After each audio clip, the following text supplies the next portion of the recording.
हमारे बीच वरिष्ठ शेखर पवार जी हमेशा हमारे बीच रहते हैं और उनकी एक सबसे बड़ी खास बात यह है कि वे जितनी गंभीरता पूर्वक बोलते हैं और जो मुझे सबसे अच्छी बात लगती है वो हमेशा अपने नोट्स लेकर आते हैं। आपके वक्तव्य के लिए आमंत्रित करती हूँ, आपके लिए कोई समय सीमा नहीं।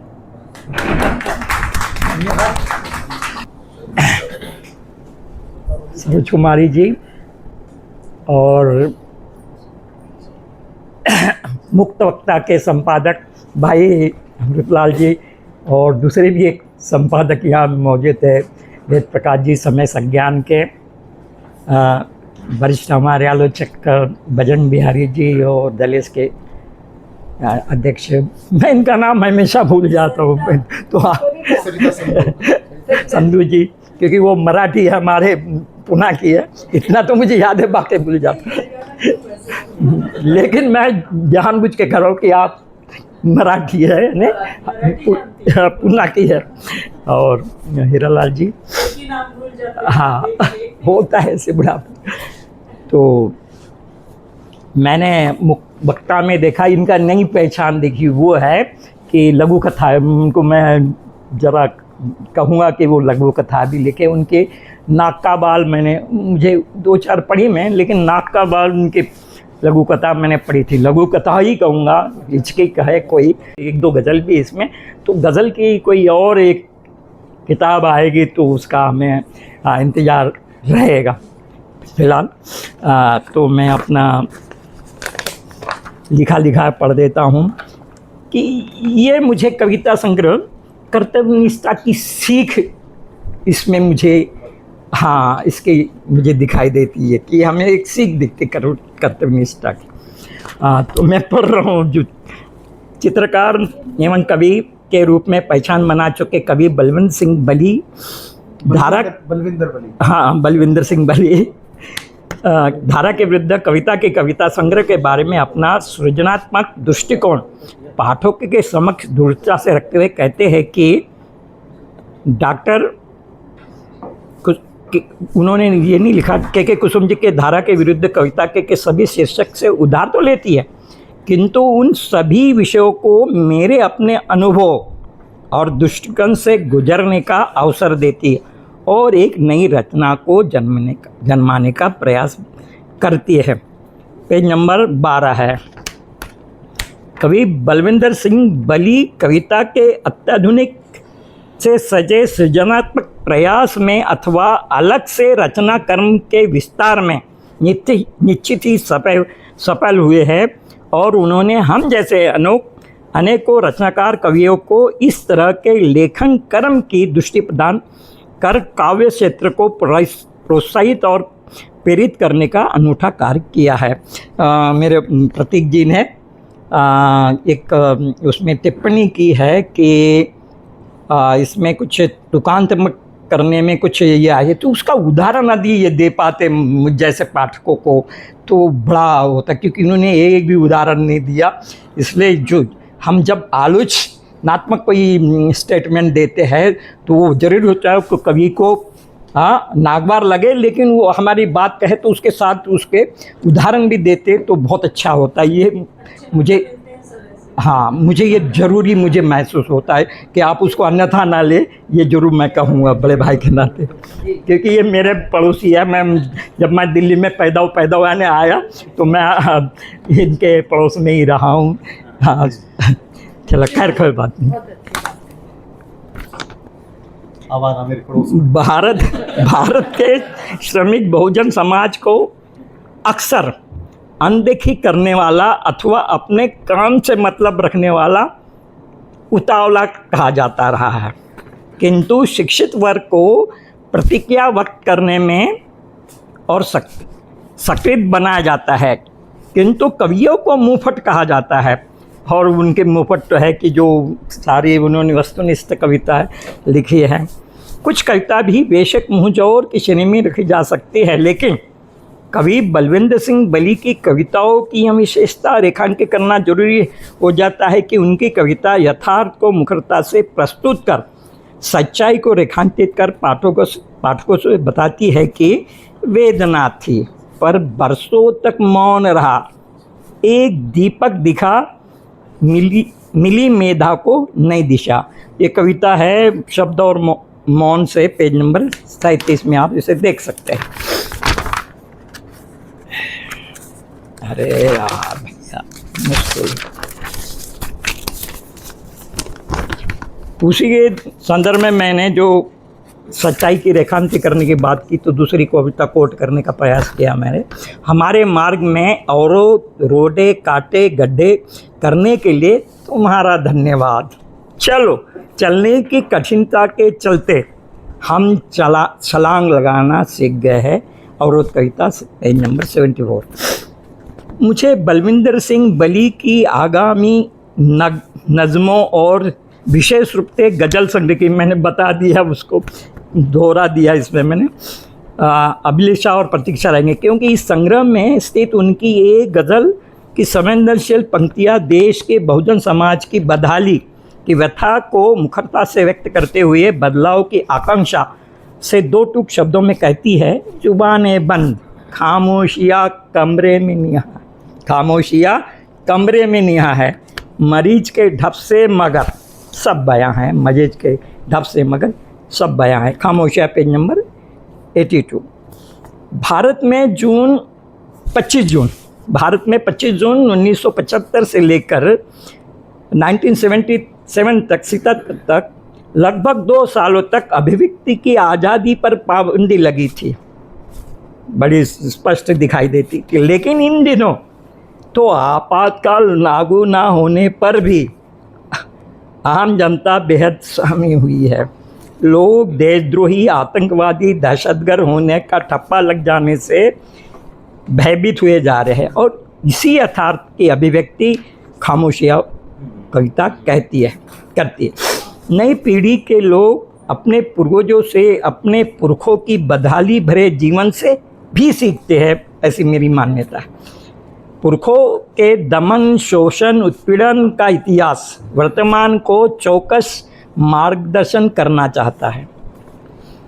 अतीत की दुखभरी और यातनाओं से लबालब विरासत का विश्लेषण कर कवि बलविंदर सिंह बली की कविता दृढ़तापूर्वक कहती है कि पुरखों की जीवन लहरों में वैचारिक डुबकी हम सबको आंखें दे जाती है। लहरें पेज नंबर 78।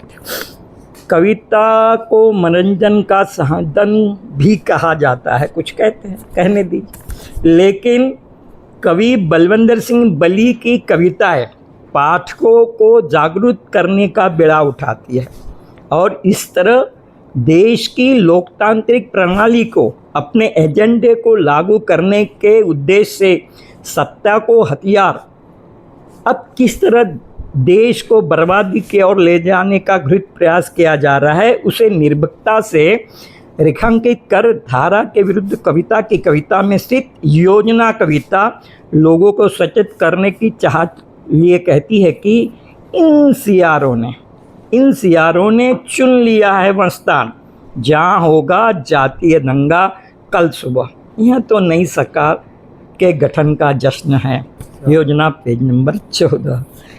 कवि बलविंदर सिंह बली की कविताओं ने इलेक्ट्रॉनिक और प्रिंट मीडिया हाउस के साथ साथ, हम भाई ने जनसत्ता का भी नाम लिया है, उसकी बदलाव और फिर यू टर्न वो भी बताया है, साथ साथ पत्रकारों की कर्तव्य मुक्ता की निंदा मुखरता से की है, तथा उपहासात्मक शैली का प्रयोग कर मतदाताओं की निष्क्रियता पर प्रश्न चिन्ह लगाते हुए यह कविता मीडिया का मकड़जाल ध्वस्त करने का आग्रह कर निर्भीकता से कहती है कि सूचना क्रांति को हथियार बनाकर शीर्ष पर बैठे चंद लोग जन समूह को बना लेना चाहते हैं अपनी कठपुतली। मेरे गुलाब पेज नंबर 68। दूसरी इसमें मैं इसी के साथ जोड़ना चाह रहा था कि ये दूसरी कविता भी करते। दूसरी कविता ये है, मूड झूठों का बिजना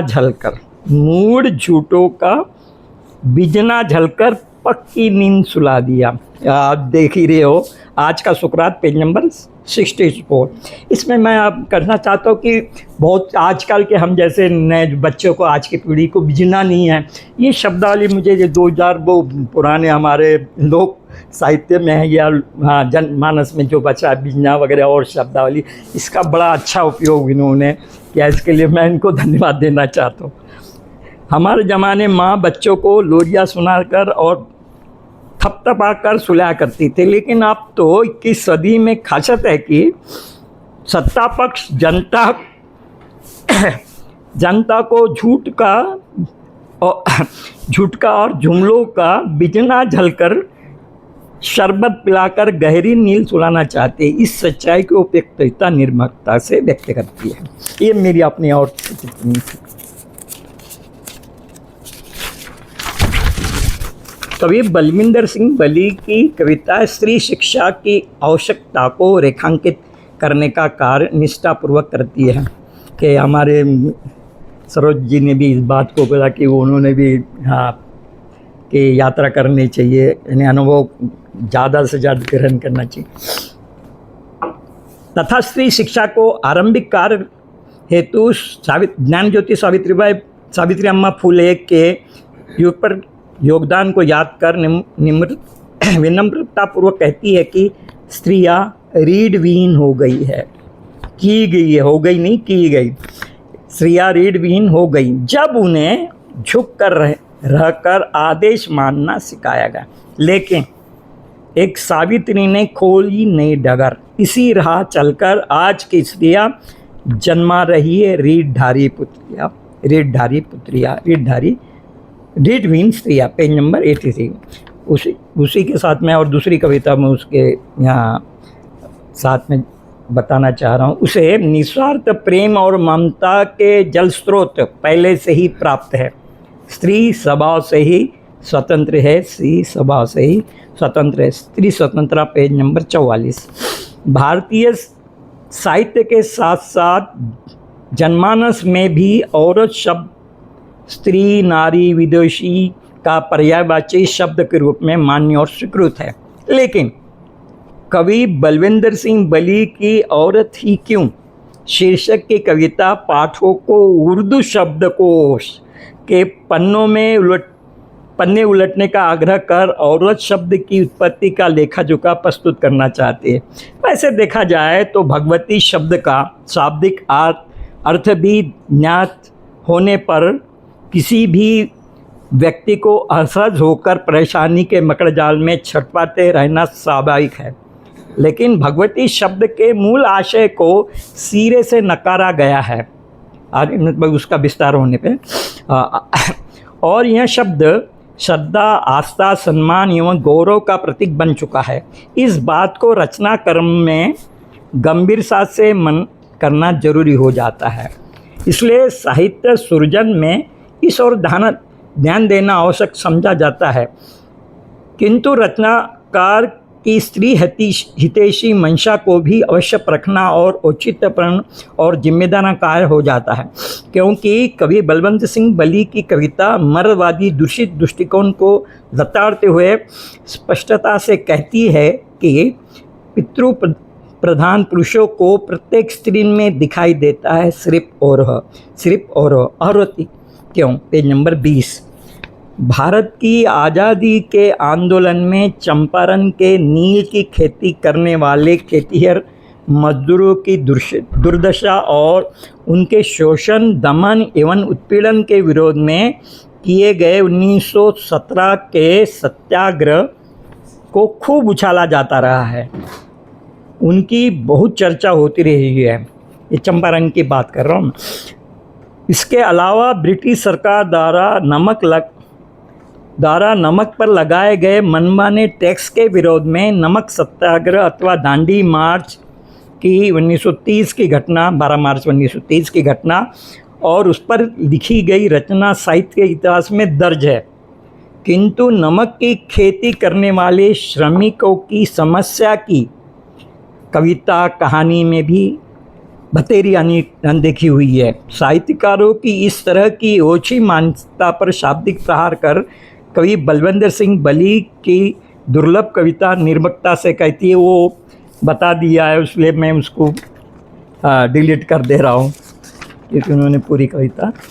हाँ, लेकिन उनकी और एक नमक पे खेती पे कविता है। इसी विषय और समस्या पर पाठकों का ध्यान खींचती हुई कवि बलविंदर सिंह बली की एक और कविता लोक प्रतिनिधि एवं चुनी लोकतांत्रिक सरकार से सवाल करती हुई सच्चाई का इजहार करते हुए शहरी सभ्यता की संकीर्ण विचारधारा एवं सोच की असलियत को उजागर कहती है कि अगर सरकारें अगरियों को देखती, अगर सरकारें, यह मैं बता दूं, मैं अगरिया, मुझे इसके पहले अगरिया का बिल्कुल ज्ञान नहीं था। मैं तो अगरिया समझता था कि आगरे में जो रहते उनको ही अगरिया में, जहाँ तक, इसलिए इसके लिए मैं इनको बहुत साधुवाद देता है कि मेरी नई दृष्टि इन्होंने और एक प्रदान की, मेरे दृष्टि का विस्तार किया है अगरिया में। बहुत बहुत धन्यवाद।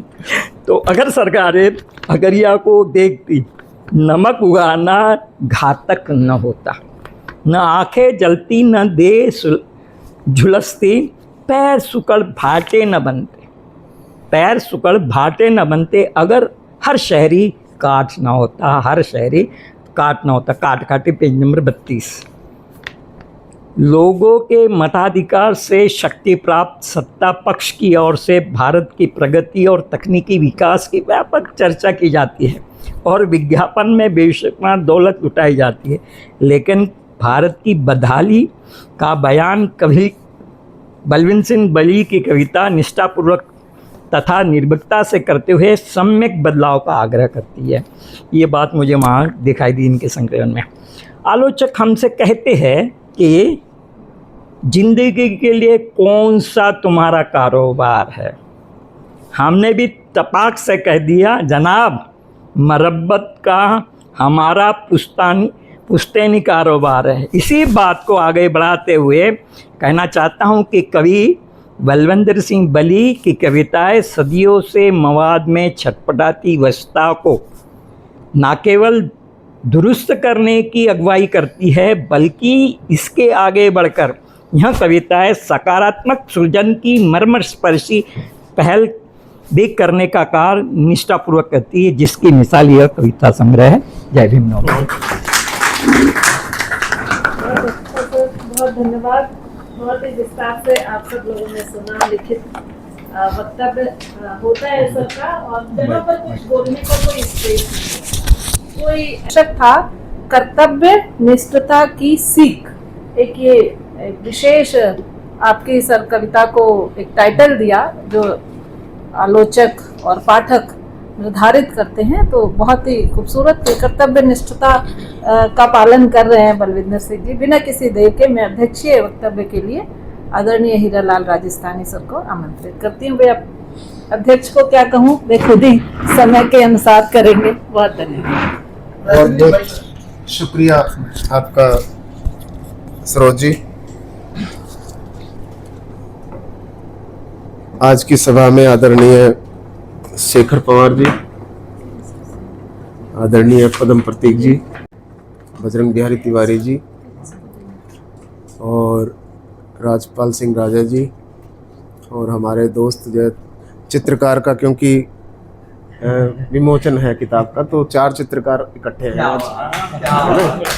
हाँ, तो सुशील जी और हाँ, एक जो है हमारे साथी और हैं, देखो इनके साथी आपके वो कहाँ गए जो क्लासमेट थे, वो भी चित्रकार थे। तो चित्रकारों की संख्या थी यहाँ पर, के बाप भी बैठे, है ना? हाँ, चित्रकारों की संख्या रही है। बाप भी बैठे चित्रकार। अच्छा, चलिए, नहीं बाप मतलब भाई बैठे हैं, नहीं बाप भी बैठे। अच्छा, बाप बैठे चित्रकार पीछे। वेद प्रकाश जी। अच्छा, तो ये गुण उनका पता नहीं था। तो दूसरा के अभी मैं सरिता संधू जी की वो राइटिंग देख रहा था जो वो साइन करवा रही थी, तो मुझे याद आया कि राइटिंग के माहिर जो है सुशील शर्मा भी हैं। कितनी गजब राइटिंग है उनकी, ऐसा लिखते हैं कि मतलब टाइप कर रहे हो जैसे, है ना। और हिंदी में अगर देखा जाए तो हिंदी में जो आमतौर पे जो गलतियां हो जाती हैं हम लोगों से भी, लेखकों से, उनसे नहीं होती। एक एक नुक्ता की जो बात कर रहे हैं ना आप, वो बिल्कुल जो है पॉइंट टू पॉइंट एकदम। और उन्होंने ये राइटिंग में कई अवार्ड जीते हैं उन्होंने, है ना, स्टेट अवार्ड जीते हैं। तो और आज के केंद्र बिंदु जो है बलविंदर वली साहब और इनके परिवारजन, अमित लाल जी हैं ही, और वेद प्रकाश जी समय संज्ञान के संपादक, और संपादक आप भी हैं मूक वक्ता के, और मैं भी हूँ प्रतिबद्ध का। तो हाँ, और इन सब चीज़ों को देखते हुए, और तारा जी भी आई हैं तो एक संख्या बढ़ी है हमारी जो है महिलाओं में।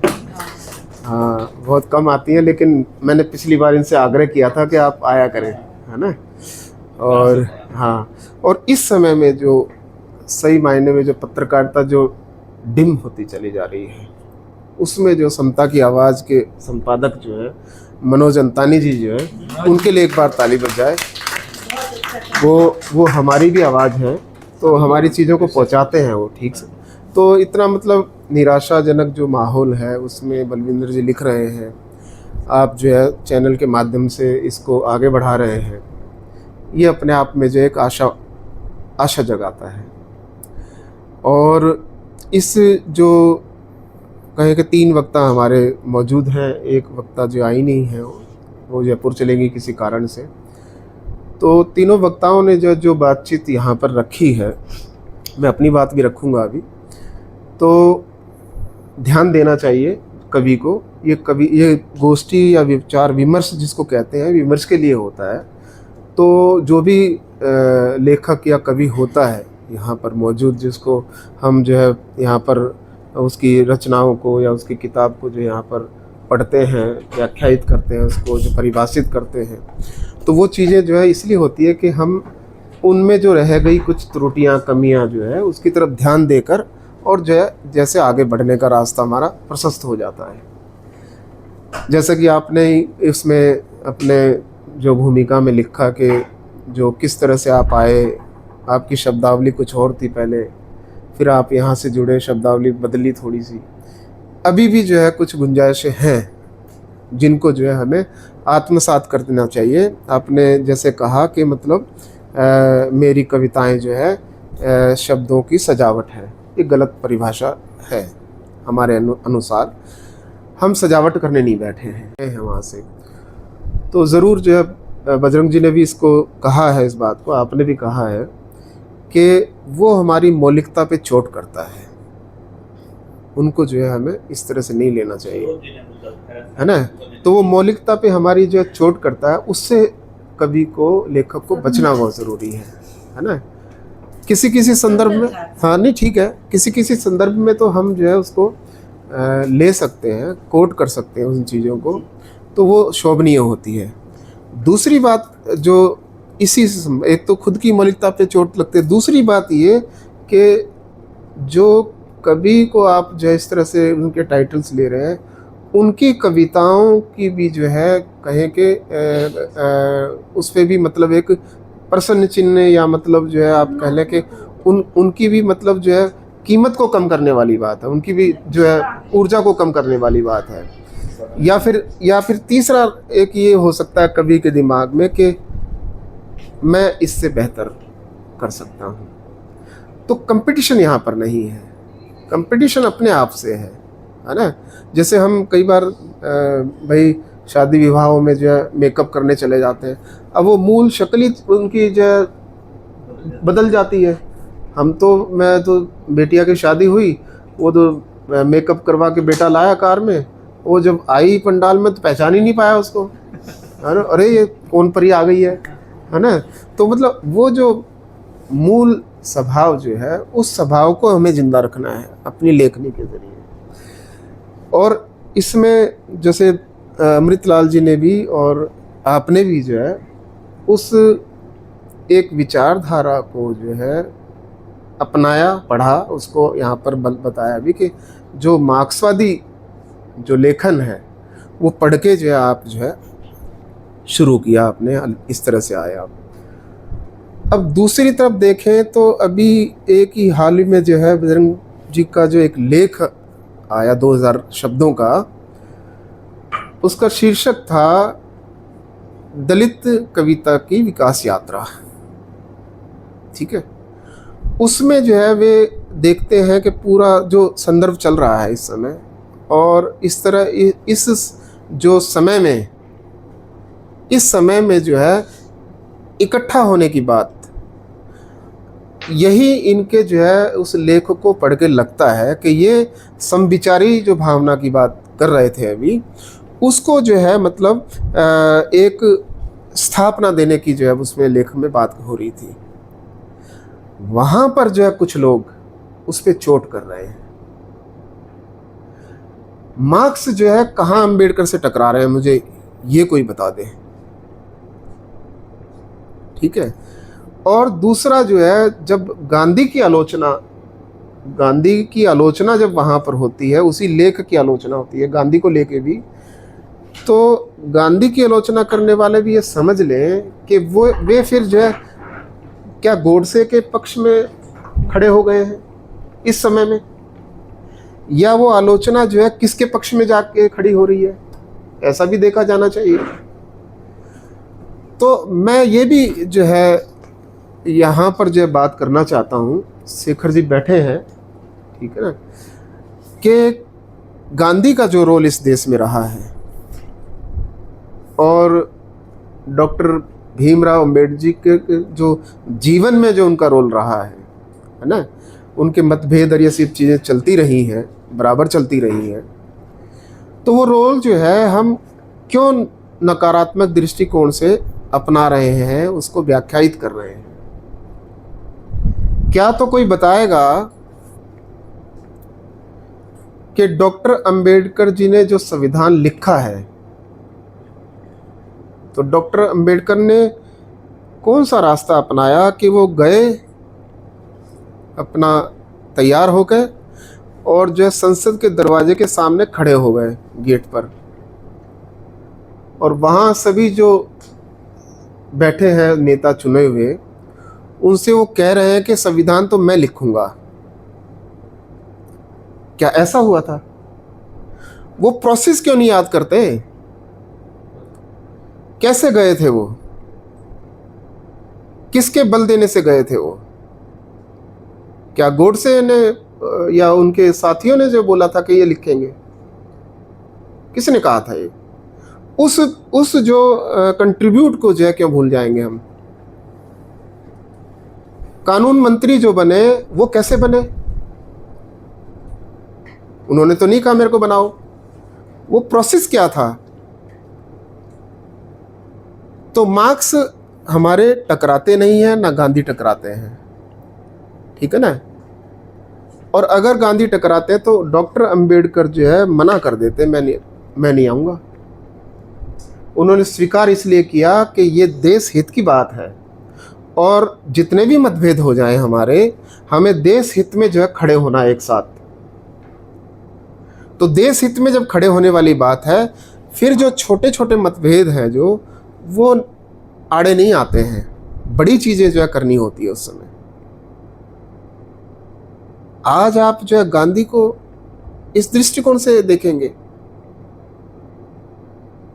कोई भी बता दे आके, खुला मंच है। तो ये जो चीज़ें हैं, उन चीज़ों को जो है हमें अपनी लेखनी में बचाए रखना है, उस धारा को जो है बचाए रखना है। अगर वो धारा जो है अंबेडकर को अपनी चीज़ें करने में रोकती होती, आगे बढ़ने से खींच रही होती, तो हम जो है उसके खिलाफ हो सकते थे। तो साथियों, ये चीज़ें भी हमारे साथ में चलती रहती हैं, उस पर भी बात करनी ज़रूरी है हमें। और रही बात जो है इन चीज़ों की, तो तीनों साथियों ने जो इस किताब पे जो कहा है, बीच में सरोज जी ने भी जो है कहा है, और सरोज जी का दृष्टिकोण कोई अलग नहीं है हमसे। तो उन चीज़ों को यदि हम अपनी लेखनी में, जैसे व्याकरण की बात हम करते हैं, अगर वो व्याकरण जो है सीख लिया जाए, इसमें जो आपका वक्तव्य था पदम जी, और आपका बहुत महत्वपूर्ण वक्तव्य था इस मामले में, कि हमें उन चीज़ों को सीखने में, और ये ज़रूर है कि हमें उससे पहले पढ़ लेना चाहिए बहुत सारा, पढ़ने से समझ क्लियर होती है ना। हम जिस धारा में लिख रहे हैं उस धारा की एक शब्दावली है अलग से, उस बात को भी ध्यान में रखना चाहिए। जो अभी अभी बजरंग जी ने कहा कि मतलब कविता ही जो है किस भाषा में कर रहे हैं हम, उसमें कौन सा शब्द जो हटाया जा सकता है, गणित है पूरा ये तो, है ना। अगर 2 से 2 कट रहा है तो हटाओ उसको। अगर आपका सेंटेंस बन रहा है उसमें से कुछ शब्द जो है हटाए जा सकते हैं, जितना शॉर्ट हो सकता है कर दीजिए उसको। जहाँ पर सम बिठाने की बात है, जैसे गज़लों की बात आप कर रहे थे, तो वो सम बिठाने की बात है, तो उस प्रोसेस को सीखना तो पड़ेगा ना। अगर आपको जो है मैं बार बार ये कहता हूँ कि यदि आपको एक जेट जो है विमान बनाना है तो आपको हवा का काट जो है वो उसके अंदर प्रस्तुत करना पड़ेगा उस विमान में। जितना हवा का काट अच्छे से कर पाएगा, रुकेगी तो स्पीड कम रहेगी उसकी, और जितना वो काटेगी हवा को उतना वो स्पीड पकड़ेगी। यही लेखनी में भी जो हमारे प्रस्तुत होना चाहिए। तो आलेख पाठ आपने बहुत अच्छा जो है पढ़ा, और बीच बीच में आपने जो विश्लेषण भी इसके साथ साथ में किया, ये काबिल तारीफ़ है। एक लेखक का जो है जो लेखा जो का होता है पूरे जीवन का, वो जो है पढ़ाई जाना चाहिए हमेशा ही। और क्योंकि हम इस मंच से, बजरंग जी ने कहा कि ऐसे संग्रह आए हैं तो और भी संग्रह आए, तो इस मंच से दलित लेखक संघ से बहुत जो है किताबें आई हैं अभी इन 5-6 सालों में। लगातार उपन्यास आए हैं, 2-2 कविता संग्रह, बहुत सारे कहानी आई हैं। और एक बात जो और कही आपने कि जो जिस समय बिल्किस बानो का ये जो लोग थे और उन पे जो कविताएं बहुत कम हुई, है ना, तो हुई हैं, इधर भी एक आध हुई हैं, आपके प्रकाश में नहीं आई होंगी क्योंकि आप फेसबुक से जुड़े नहीं हैं। तो है, पूनम तुषावन ने लिखी है इस पे, और भी लोगों ने लिखी है। हमने भी उसमें जो संग्रह मेरा था स्त्रियां प्रेम नहीं करती, उसमें भी दर्ज है वो चीज़ें। तो ऐसा है कि लेकिन बहुत कम। और वो जो आक्रोश है जिसकी आप चिंता कर रहे थे, वो आक्रोश जो है वाकई जो है धीरे धीरे जो है ठंडा होता चला जा रहा है। मतलब ये संख्या को नहीं माने, क्योंकि कई कारण हो सकते हैं। विद्यार्थियों के पेपर चल रहे हैं, एग्ज़ाम से जुड़े हुए हैं, सेंसस ड्यूटी लग रही है हमारी लोग सबकी, तो वो भी एक जो है कारण है नहीं आने के। लेकिन फिर भी जो हम लोग आए हैं, हमारा जो मीडिया है वो अपना काम करेगा, पहुंचाएगा वो जो नहीं आए हैं उनके तक। तो कहने का तात्पर्य है कि कोई भी हम जो है संग्रह आता है तो उस संग्रह में हम ज़रूर जो है आज की परिस्थितियों को खोजते हैं, और क्या वे हमें मिल रही हैं, कितनी तादाद में मिल रही हैं, कितनी मतलब कहें कि रेशो में मिल रही है ना, तो वो भी हमें जो है खोजते हैं और जांचना ही चाहिए उसको, क्योंकि ये समय दर्ज कर रहा होता है ये हमारा जो लेखन है। और ये भी ठीक है कि कुछ लोग बच रहे हैं जो बचबुचा के लिख रहे हैं, तो वो वहाँ पर जो बचबुचा के लिख रहे हैं वहाँ पर जो है शैली काम आती है आपकी, कि आप जो है उस कलात्मक तरीके को अपनाओ फिर, है ना, उस तरीके से बात करें आप। बात तो हमें करनी होगी, है ना। वो तरीका जो है पढ़ भी लेंगे और जो कई बार समझ भी नहीं आता, बुरा नहीं लगेगा, तो समझने वाले समझ भी जाएंगे संकेतों में। तो वो भाषा भी एक जो है, एक कहें कि ऐसे समय की जो है उपलब्धि होती है, वो भी उसका भी जो है निर्वहन करना चाहिए हम लोगों को। तो टोटल मिला के यदि मैं इस संग्रह की या बलविंदर जी की जो लेखनी हुई है उसकी तारीफ में अगर कहूँगा मैं, तो बलविंदर जी जो है, शेखर जी ने भी कहा है कि वो इस समय की भाषा है। अगर भाषा के तौर पे देखा जाए तो वो इस समय की भाषा है और वो समय से जो है बातचीत कर रही है। इसमें बलविंदर बली बहुत कामयाब है। और दूसरी जो एक बलविंदर बली में जो है एक बात जो कहें कि अनोखी है, वो मतलब सीखने की प्रक्रिया उनकी बहुत तेज़ है। इनका पहले संग्रह था, अब संग्रह जो आया, सीखने की जो इनकी परिपाठी है वो बहुत तेज़ है, ऑब्जर्वेशन बहुत तेज़ है। तो वो उसको जब पकड़ते हैं और कैसे आप देखिए कि आप तो बहुत समय से हमारे साथ में ही हैं कि हमारे साथ में जो लोग नए जुड़ते हैं उनकी पहला संग्रह या पहली कविताएं वो जिस स्तर की होती है हम जानते हैं, और वो जब कार्यक्रम अटेंड कर रहे होते हैं फिर कैसे बदलती है वो, तो वो जो बदलाव आता है वो हमें संतुष्ट करता है। तो कवि से हम जो है असंतुष्ट नहीं है ना। हाँ, कभी जो है हमें निराश नहीं करते, वो मतलब आगे बढ़ रहे हैं, प्रोसेस है एक, और प्रोसेस में तो जो है 70-80 साल के लोग भी रहते हैं, है ना, वो तो कभी मरता नहीं है। वो जो मर गया तो फिर आप जो है खत्म हो जाते हैं वहाँ पर। लेकिन जितने लोग जो महत्वपूर्ण लगते हैं आपको, उन लोगों को जो है पढ़ लेना चाहिए। उनकी शब्दावली क्या है, वो किस एंगल से दृष्टिकोण रख रहे हैं, क्योंकि अभी जो गांधी की बात करो, एक दृष्टिकोण ये वाला तो कोई अपना ही नहीं रहा है। गाली देने से कैसे काम चलेगा? तो ये उनकी मदद को गाली है फिर, है ना, फिर वो मदद को गाली है, फिर हमारी तरफ मदद के हाथ नहीं बढ़ेंगे, है ना। और हम जो है इस समाज को बदलने का जो दावा करते हैं ना, वो बिल्कुल थोथला है, बिल्कुल बेकार है। वो ये दावा भी नहीं करना चाहिए, है ना। राजपाल सिंह राजा जी की किताब आई है अभी बहुत पहले, कलरफुल है, एक एक पेज कलरफुल है, लेकिन उनकी भाषा आप देखिए, गजब भाषा है बिल्कुल, है ना, एकदम गजब भाषा। जरा सा भी आपको जो है कानों में जो है कुछ अप्रिय नहीं लगेगा। आक्रोश भी है तो उसकी भी एक मर्यादा उनके पास है, उसका निर्वहन वो करते हैं, है ना। तो ऐसी शब्दावली और ऐसे समय में उसकी बहुत ज़रूरत है हम लोगों को। और ये जो है कहें कि इनका अंतिम नहीं है, ये अभी तो शुरुआत ही है, हम सीख ही रहे हैं। मैं भी ऐसे ही तैयार हुआ था, सभी ऐसे ही तैयार होते हैं, है ना। तो लेकिन वो प्रोसेस चलता, जब हम उस धारा को समझ लेते हैं तो फिर हमें लगता है कि हमें जो है इस तरह से तैरना है ना, इस तरह से हम डूबेंगे नहीं। तो वो जो सीखना होता है, वो सीखना ही जो है आपका सबसे बड़ा औजार है।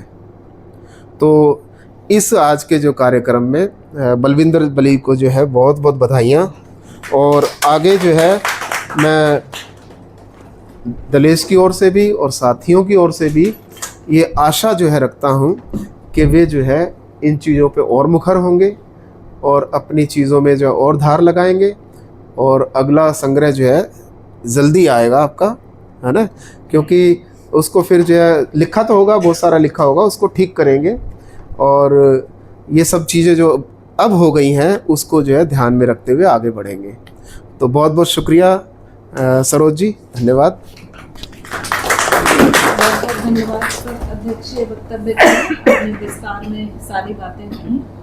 और अब मैं धन्यवाद ज्ञापन के लिए दलेस के कोषाध्यक्ष भीम भारत जी को।